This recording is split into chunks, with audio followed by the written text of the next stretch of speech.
Greetings, mortals! It is I, Remortis, and today I'm bringing you another Baldur's Gate 3 guide, this time on the ever-popular and ever-powerful Sorlock, or the Sorcerer Warlock multiclass. Combining the Sorcerer's metamagics and the Warlock's pacts and incantations makes this, without a doubt, one of the most powerful spellcasters in D&D 5th edition. I can't wait to pit it up against Tactician mode in Baldur's Gate 3. Sorlock is an incredibly powerful build that has many synergies between these two charisma-based spellcasters, which will turn the best damaging cantrip in the game, Eldritch Blast, even stronger with the Sorcerer's metamagic option. But that is only one of the aspects of this combination. Mostly how many levels of Warlock you wish to dive into, in addition to your bloodline and patron choices. Typically, most Sorlocks will take 2 levels of Warlock and the rest into Sorcerer, or they take 3 levels of Warlock.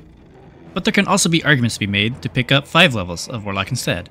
But we'll get into all of that. I'll be going over the basic overview of the Warlock and what it brings to the table for this build, and I'll do a brief summary of the Sorcerer since I already covered it in the previous video, the Sorkadin, and I don't want to make this video longer by just rehashing the same information over and over. I'll be going over each subclass and flavor options available, and a leveling guide too, with timestamps posted below so you can skip ahead to what section is relevant to you.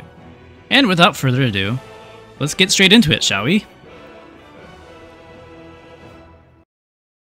Before we dive in, I just wanted to give you a quick guide on the build. And I mean quick. The build comes online as early as level 5, max your charisma, get 2 levels of Warlock, grab Agonizing Blast and either Repelling Blast or Devil Sight. Get 3 levels of Sorcerer, grab Quicken and Twin Spell metamagics. You'd start level 1 as a Sorcerer for Constitution saving throws or Warlock for Wisdom, your choice. Use Quicken metamagic to cast Eldritch Blast as a bonus action, and cast Eldritch Blast as your main action, turning you into a magical burst gun, kinda. And that's the gist of it. And now, the dive. Let's get into it, shall we? The Warlock. Spellcasters who control powerful magics at their disposal, but at a cost, making some sort of deal or pact with an otherworldly being of supernatural power. The Warlock is perhaps one of the easier spellcasting classes to understand on the surface, and is often what I recommend to newer players who want to try their hand at magic for the first time in D&D. The spells are easy to manage since you only get limited selection and limited spell slots as well. However, the Warlock is also one of the most customizable classes in the game, beyond just picking their subclass or patron, in the way of incantations and Pact Boons, which grant skills or spells, or altering some that you already have. At level 1, the Warlock starts off with 1d8 hit points plus con per level, and 5 plus con thereafter. So for example, if we had a Constitution of 14, which gives us a +2 modifier to our Constitution, this will give us 10 HP at level 1, and 7 every level after. The Warlock gives proficiency in light armor and simple weapons, which is just a little more protection than the Sorcerer starts out with, but just a little bit. For saving throws, they have Wisdom and Charisma. Wisdom saves include mind-altering spells such as Fear and Mind Control, and Charisma saves are typically against spells that deal with your sheer force of will, such as being banished or obliterated. We also have to choose a patron to serve or make a deal with, which will grant us unique features and spells that other Warlocks won't receive. And we'll get access to spellcasting as well, where we pick 2 spells and only have 2 spell slots for most of the game. But these spell slots are unique compared to other spellcasting classes, in that they will regenerate on a short rest as opposed to a long rest for other classes. But just make sure you pick up Eldritch Blast as your cantrip. We'll go why into this later. At level 2, we unlock Eldritch Invocations, which can imbue you with ways to alter your Eldritch Blast or give you other abilities and utility skills. At level 3, we gain access to 2nd level spells, and we must choose a Pact Boon, which your patron bestows upon you. But don't worry, all Warlocks get to choose from these, and it's not hidden or locked behind a particular patron. At launch, we'll have access to Pact of the Blade, Pact of the Chain, and Pact of the Tome. Pact of the Blade lets your Warlock become a solid melee combatant by binding yourself to a pact weapon. This can also apply to a bow as well, so you can be a ranged combatant if you'd like, in that sense. In Baldur's Gate 3, this will allow us to use our Charisma modifier to aid us in our chance to hit, and our damage, much like one of the key features of the Hexblade Warlock subclass from D&D 5th edition, which will make the Pact of the Blade Warlock extremely popular among multi-classing power gamers. But we'll get into that later as well. Pact of the Chain will allow you to cast the Find Familiar spell at will, but you also get some additional selections to summon, such as the Imp or Quasit, which are tiny little fiends that are a bit more useful than other familiar choices, and can aid you as a combatant on the battlefield. I'm personally a big fan of the Imp, as it can fly, turn invisible, do some decent damage, and it can also pull levers for you to help you solve puzzles in the game. But I think the other familiars can do that as well. Pact of the Tome will grant you a special book called the Book of Shadows, which will truly enhance a Warlock's spellcasting capabilities, granting them more cantrips and spell options from other classes, providing even more utility that the Warlock normally wouldn't have. At level 4, Warlocks get their ability score increase or feat, and at level 5, we'll grant the Warlock a 3rd incantation to pick from, but this time you'll also have access to stronger ones that have a level 5 requirement, or invocations that are direct upgrades from your Pact Boon. You can have 2 of your 3 invocations be these level 5 stronger versions. Pact of the Blade could grab Thirsting Blade, which will give you the ability to attack twice with the weapon, exactly like the extra attack feature that most martial classes get. The Pact of the Chain should give you ways to upgrade your familiar, and Pact of the Tome should give you access to stronger spells from other classes. I say should because in early access, these incantations were not available. Hopefully they'll be in the full game, and hopefully we have some sweet options to pick from. And as far as the Sorlock is concerned, you probably wouldn't want to go further in your Warlock progression beyond level 5. Typically, most people will pick only 2 or 3 levels of Warlock, or 5 at most, whatever you consider for your Sorlock build. Some builds may only want 2, others might want the 5th level, but we'll get into that in the build section. For now, we'll move on to the pacts that you can make with your patrons. The Archfey, a powerful creature of the Feywild with godlike powers. Whether it be an ancient hag, a fairy, dryad, or a spooky tree, or just a spirit that lived long enough to become one of these Archfey, which will grant you some of their chaotic energies. By making a deal with the Archfey as your patron, you'll be given the access to spells Fairy Fire and Sleep at level 1, and Calm Emotions and Phantasmal Force at level 3. You're also granted the Fey Presence ability, which is an AoE charm or fear spell that will last until your next turn. Pretty nifty CC option. And at level 6, you'll get access to Misty Escape. When you take damage, you can use your reaction to turn invisible and teleport up to 60 feet in an unoccupied space you can see. And you remain invisible until the start of your next turn, or until you attack or cast a spell. So now you get to be that annoying boss who does this annoying mechanic in just about every other game. As a Patreon option, the Archfey isn't too impressive in tabletop, but it may provide some interesting flavor and RP elements in Baldur's Gate 3. Plus, we haven't seen if Larian added anything else to this class yet. I'm hoping they did, as this patron could use some love. The Fiend Pact, the classic trope of making a deal with the devil. By making a deal with a powerful fiend, whether it be a devil or a demon, which typically will grant you fire and dark spells to your spell list. At level 1, this will be Burning Hands and the spell command. Level 3 will grant you Blindness and Deafness and Scorching Ray. You'll also be granted the Dark One's Blessing feature, which is probably one of the reasons that the Fiend Warlock is one of my favorite Warlock patrons, as any time you deal the killing blow to an enemy, you will gain temporary hit points that will act as a damage shield anytime you slay an enemy, equal to your Warlock level plus your Charisma modifier.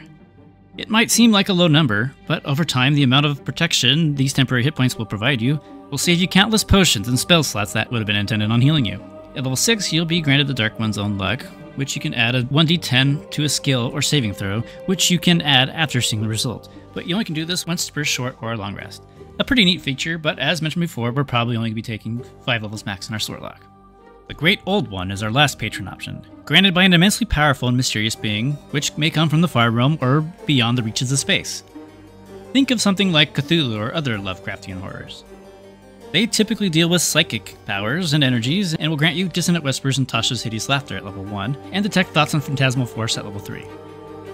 In Baldur's Gate 3, we receive a new level 1 feature in Mortal Reminder, which will make all of our critical hits automatically instill fear to that creature that we crit on, as well as creatures around it, as opposed to the other ability which would just let us speak to people telepathically. At level 6, on the tabletop, you gain Entrepic Ward, which you can use your reaction to give a creature disadvantage. And if the attack misses, you'll gain advantage on your next attack. The Great Old One is another patron I'm curious to see at launch, because I suspect Larian will have more tweaks for this subclass too, especially considering they changed the first level 1 feature.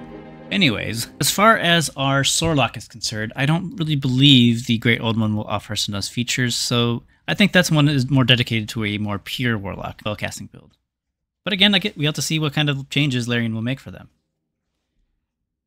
Now we'll move on to the Sorcerer Summary. As I did an in-depth coverage on the Sorcerer on my Source Credit video, Sorcerers are gifted spellcasters that receive their powers at birth. They're also Charisma-based casters and utilize the sorcery points to use meta magics, which allow them to modify their spells in different ways, such as changing its cast time, their targeting, or even its damage type. At level 1, you'll choose your bloodline, your source of magical powers, between Draconic Bloodline, Wild Magic, or Storm Sorcery. The Draconic Bloodline will grant you an extra 1 HP per level and increases your natural armor to 13 plus your dexterity as opposed to 10. And you also choose a dragon flight of which your blood hails from, among the chromatic and metallic flights, such as a red dragon, which will grant you extra damage to fire spells and resistance to fire as well. And each dragon flight will grant you an extra spell based on the color.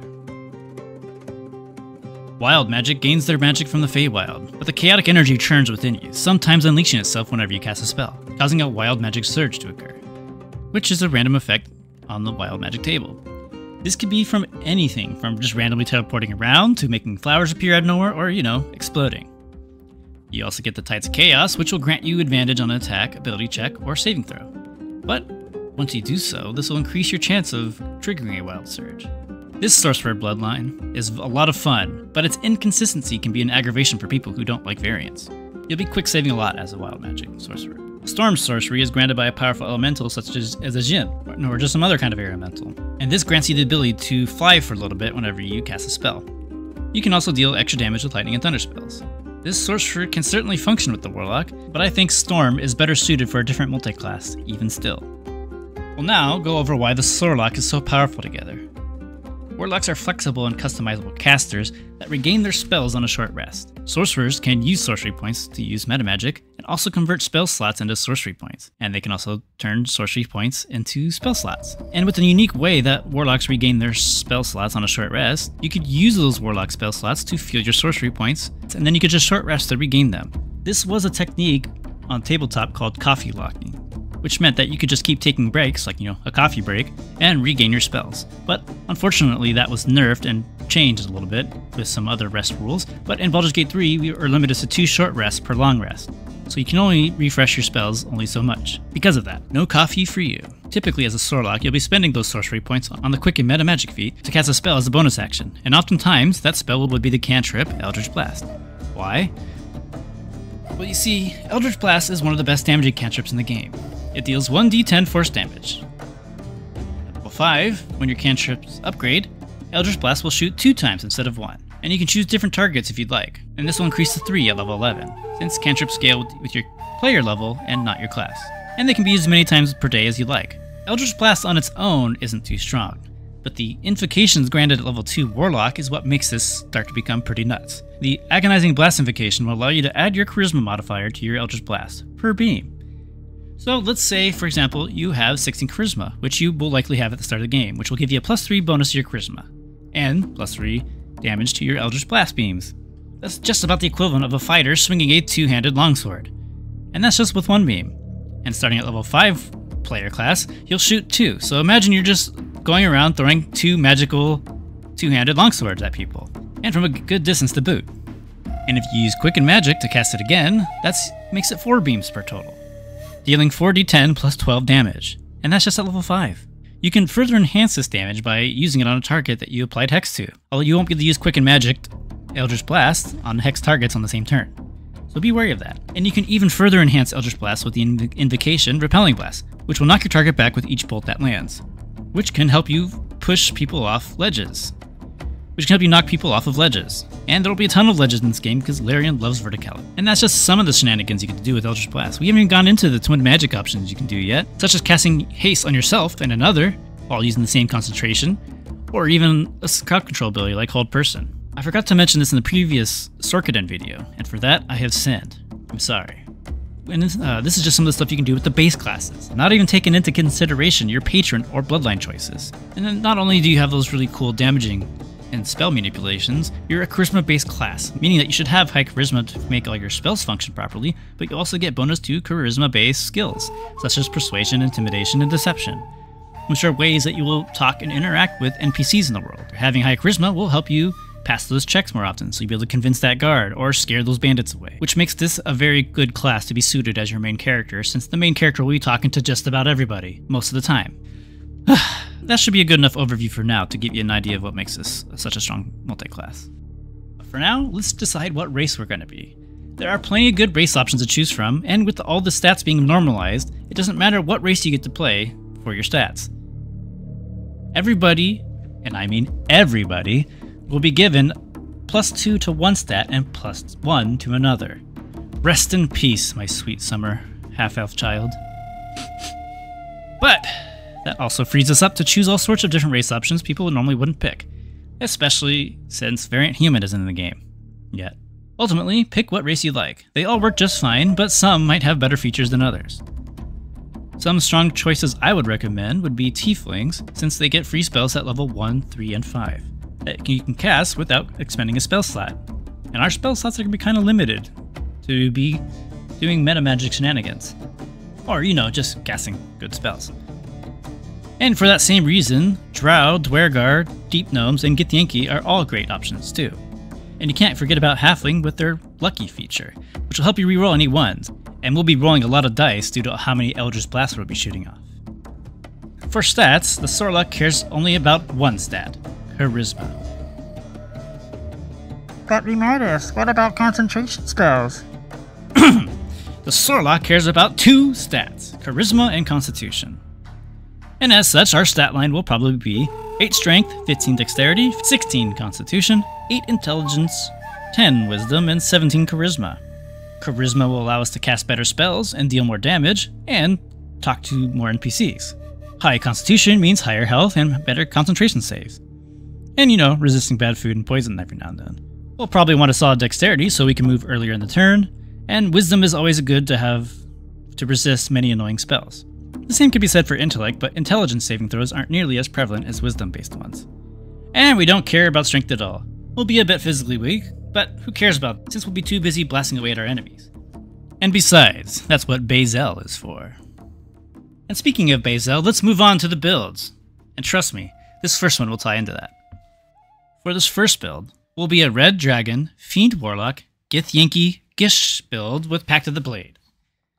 Now this build right here, this will be the true Gish build, the one that will make Lae'zel and even Vlaakith notice you. You'll be fairly durable for a predominantly spellcasting character, and you'll be regaining 8 to 10 temporary hit points every time you slay something, which will be nice. We'll be starting at level 1 as the Red Dragon Bloodline Sorcerer. This will give you tons of flavor, since Githyanki and Red Dragons have a weird pact agreement with Tiamat, the evil dragon goddess, who helped them free themselves against Mind Slayers back when they were enslaved a long time ago. And Tiamat could perhaps serve as our patron. Maybe? She does live in the 9 Hells after all. Meh, close enough for me. But more importantly, we'll get better natural armor of 13 plus our dexterity modifier. But that's if we want to be naked. As a Githyanki, we also get proficiency in light and medium armor, meaning we can basically be a Hexblade Warlock in this build. Or any lock that chooses Githyanki, but that's beside the point. Githyanki also gives us free spells with the Mage Hand cantrip at level 1, Jump at level 3, and Misty Step at level 5. Also have a bonus to our Glorious Constitution save since we started at Sorcerer, and we'll also get extra HP per level since we are a Dragon Sorcerer. For spells, let's grab Firebolt, Shocking Grasp, Shield, and Thunderwave. And I don't know, maybe Light? Yeah, your choice. Just make sure when you're making your character that your scales look cool and prominent so everyone knows that your mom, dad, or grandparents kissed the dragon. At level 2, we switch things up and go to Warlock, pick the Fiend patron, and pick up Eldritch Blast, Armor of Agathis, and Arms of Hadar. We'll be picking up Hex later since we're only shooting off 1 Eldritch Blast at the moment. Level 3, we'll be picking up the Agonizing Blast Invocation and Repelling Blast. You can also grab Devil Sights too if you prefer, but I personally really enjoy punting people off of cliffs. At level 4, we can go back to Sorcerer here. But I want to be a Gish in this build, so to Warlock 3 we go, choosing Pact of the Blade or the Pact Boon. And now we can use all of our juicy charisma to deliver some sweet greatsword attacks. Oh yeah, Githyanki can use greatswords. For spells, we'll be grabbing Hold Person for CC, or Shatter for AoE. Or, if you did decide to choose the Devil Sight Invocation, we can pick up Darkness here, which can be pretty solid in melee, since all the enemies around you will be blinded, but you'll be able to keep stabbing at them. In that sense, it's also a form of crowd control. At level 5, we keep going to Warlock 4, making our way towards Warlock 5. The Sorlock is one of the few strong builds out there that doesn't really need feats to function well. So more than likely, you'll use your ASI here for once, to pump up that charisma. However, the mobile feat is also very good at this build, especially if you're going to be a Gish character, since even though we can fight in melee, we are still a Sorcerer and Warlock after all, and we don't have the greatest hit points available. But we can still take a hit if we need it. I wouldn't say we're on the very front line of the battlefield, probably something closer to the middle. At level 6, we hit Warlock 5, and we can pick up Thirsting Blade for 2 attacks. We also get access to level 3 Warlock spells. Let's go ahead and grab Hunger of Hadar. Hunger of Hadar is a really awesome AoE spell that only the Warlocks can pick up. It persists for multiple rounds so long as you concentrate on it. And the neat thing about our Repelling Blast, we can knock people back into it if they were to come out of the AoE. At level 7, we return back to our roots with Sorcerer level 2. At level 8, we pick up Sorcerer level 3, grabbing the Quicken and the Twin Spell Metamagics. For the level 2 Sorcerer spells, grab what you want. I'll probably pick up Flame Blade here if I don't have access to a good Greatsword by now. Or I'll pick up some utility or crowd control spells, such as Web, which is a pretty solid crowd control ability that you can set on fire if you need. Now, you don't have to be a Gish character, and you can easily run this build as a classic Warlock with the Pact of the Chain or Pact of the Tome, instead of using the Blade. And as such, you probably only need to invest about 2 or 3 levels of Warlock to get this build online at level 5 instead of 8. But if you're running Pact of the Blade, you'll want that extra attack, so you probably want to invest that 5 levels. This is a very fun multi-class, and there's going to be a lot of divide on the proper way to do it. At the end of the day, play it how you like. Because as long as you have the quicken meta magic, you're still going to be able to shoot off tons of Eldritch Blasts, and that's all that really matters. The fact that you can, conserve your spell points and stuff by stabbing somebody is a nice perk to be. I also just really love the flavor of a Gish Githyanki. And actually choosing Red Dragon this time instead of White like the previous Sorkadin build. That's only because sorcerers don't have access to Armor of Agathis like the Warlock does. The Archfey and Wild Magic Sorlock is next on the chopping block. This time we'll be trying to build a more caster-oriented Warlock. For the race, let's pick something from the Underdark this time. Dwergar, Deep Gnome, or Drow, your choice. I mostly like the idea of these races since there's a pretty solid Fey presence in the Underdark, and these races also get access to some solid spells. Some of them even overlap with our Archfey spell list, but hey, at least the racial versions are free and don't cost a spell slot. The stat line will be the same as the previous build with 8 Strength, 15 Dexterity, 16 Constitution, 8 Intelligence, 10 Wisdom, and 17 Charisma. For level 1, we'll be starting Warlock this time, to get us access to some light armor and for flavor purposes. Grab Eldritch Blast, Armor of Agathis, and Charm Person or Witch Bolt for annoying Fey tactics. So the idea I have for this character is somebody who's in the Underdark, which is typically not a very hospitable environment, and there's always some kinds of bloodshed or some terrible things going on there. Perhaps this character decided to appeal to some Archfey to help barter a way for them to escape. At level 2, you'll continue that pact and gain the ability to speak with animals through one of your new incantations. Quite thematic for this build, and you'll grab Agonizing Blast just because, damage. At level 3, let's pick up Wild Magic Sorcerer. For the flavor of it, you could say that the Fey magic granted to you by the Archfey begin to manifest in some sort of magical power that stirs within you. And you'll grab Chromatic Orb and Thunderwave for your spells. At level 4, we return back to Warlock, putting us at Warlock level 3. Kinda spooked by your newfound wild magic, you seek the guidance from your patron, who offers you a companion to help aid you in the Pact of the Chain. Mirror Image, Misty Step, and Crown of Madness could be some fun Fey-themed spells to grab here. From level 5 and then on, we will be going Sorcerer. And with our Familiar at our side to help navigate our newfound wild magic, we begin to become more confident in our power and begin to combine our newfound magics with your borrowed magic. I truly wish that Archfey had access to Spike Growth, which would let us live out our zesting dreams, as Spike Growth will deal damage anytime a creature moves through the spikes. Pair this with the Repelling Blast, and you'll be able to push enemies all over your patch of spikes. Although, you can still use this spell combination if you have a Druid in your party to enable this tactic. Maybe Larian will have some tweaks to Pact of the Tome and will allow you to pick up Spike Growth through that path, in which case, ditch that Familiar and grab that book as soon as possible. Because the Zest Lock is a ton of fun, just shredding your enemies, knocking them all over the place.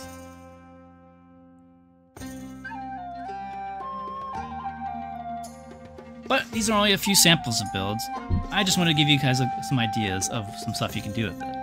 The Warlock is an incredibly flexible class, and the Sorcerer can do some really cool things with their meta magic, such as being able to cast tons of spells by turning some into bonus actions, and you can still cast a regular spell in action, or using Twin Spell to hit 2 people with strong CCs, or 2 of your allies with pretty strong buffs.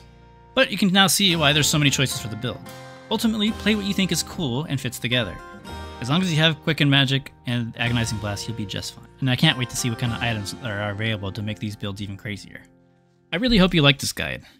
Please like, comment, and subscribe if you'd like to see more videos like this. Or you can tell me how wrong I am and tell me how you like to play your Sorlock. I am looking to push out a few more guides before the launch comes out, so if you have a build that you'd like me to do before launch, please let me know in the comments below. Eventually, I'll have all kinds of builds for you to watch and consider. I hope this helped you decide what character you decide to make. Thanks again for watching, and I hope to see you in the next one. Farewell for now.